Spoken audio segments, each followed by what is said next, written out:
Bonjour à tous. Je dis à tous parce que je m'adresse non seulement au peuple Congo dans sa diversité, mais je m'adresse également à tous les autres peuples épris d'amour et de bonne volonté répartis à travers les 4 coins du monde et les 7 points de l'univers.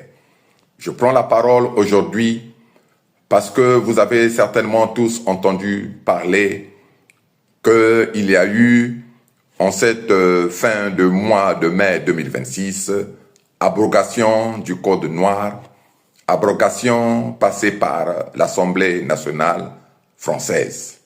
Je prends donc la parole aujourd'hui pour attirer votre attention sur le fait, sur 2 notions. Sur la notion d'abrogation et sur l'autre notion d'annulation. Parce que ce que j'aurais, moi, exigé, c'est l'annulation du Code noir. Parce que lorsqu'on parle de l'abrogation, ce sont des dispositions qui ne visent que l'avenir, mais qui n'ont pas d'effet rétroactif, c'est-à-dire d'effet sur le passé. Donc, le Code noir, s'il est aboli effectivement aujourd'hui, c'est pour, disons, les générations futures, de telle sorte que ça ne s'applique pas aux générations futures, donc aux enfants qui vont naître. Mais cela ne produit pas des effets sur les personnes qui ont subi ce Code noir et qui, jusqu'aujourd'hui, continuent à vivre spirituellement. Parce que l'âme d'une personne, l'âme des gens demeure malgré que ces personnes peuvent connaître ce qu'on appelle le soir physique, mais que d'aucuns appellent la mort.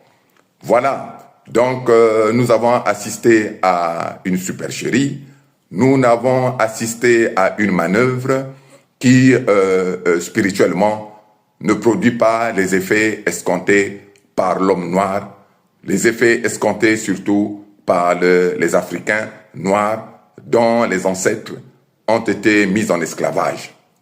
Je parle de cela et je voulais même vous prendre l'exemple du royaume de Luango, souverain et insoumis, ainsi que des terres de Mpangala, de la Bwenza, de l'Alekumu et du Niadi, ces terres-là qui, avec le royaume de Luango, ont procédé le 7 juin 2020 et le 21 mars 2021 à l'annulation des traités ancestraux, ces traités-là qui nous tenaient en quelque sorte captifs et soumis à, comment je pourrais dire, au joug français, ce joug-là même qui a pérennisé non seulement l'esclavage, mais qui a pérennisé la colonisation et une autre forme de colonisation qui est la néocolonisation.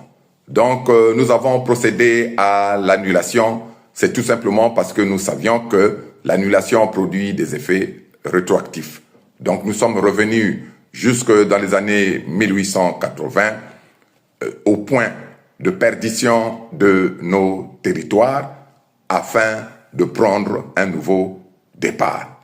Donc c'est cela que je voulais et que je tenais à dire aujourd'hui, de telle sorte que l'homme noir ne se réjouisse pas aujourd'hui de l'abolition, c'est-à-dire du Code noir, mais exige plutôt l'annulation de ce Code noir et en sus exige qu'il puisse y avoir des réparations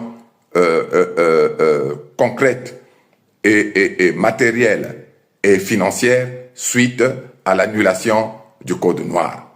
Parce que, point n'est besoin, c'est-à-dire de rappeler les effets de l'esclavage, les effets de la colonisation qui n'est qu'une résultante de l'esclavage et les effets jusqu'à aujourd'hui de la néocolonisation qui n'est qu'une autre forme de colonisation et d'esclavage des territoires d'Afrique et d'ailleurs qui n'ont pas fait comme le royaume de Luango souverain et insoumis, qui n'ont pas fait comme la Fédération Congo, c'est-à-dire qui n'ont pas procédé à l'annulation de tous les traités, c'est-à-dire ancestraux qui mettaient nos terres et nos populations sous la gouverne maléfique de ceux-là même qui sont venus nous parler théoriquement de démocratie et de droits de l'homme. C'était donc le message que je voulais faire passer aujourd'hui, 29 mai 2026, ce 29 marqué par le sceau du nombre maître 11, ce sceau du nombre maître 11 qui correspond également à la lettre K de l'alphabet, qui est la première lettre Congo. C'était donc Sa Majesté Chikaya Zinga Ier, le Maluango souverain et insoumis, le membre permanent du Conseil fédéral Congo, le partisan du monde des solutions. Je vous remercie et je vous dis à très bientôt. Au revoir.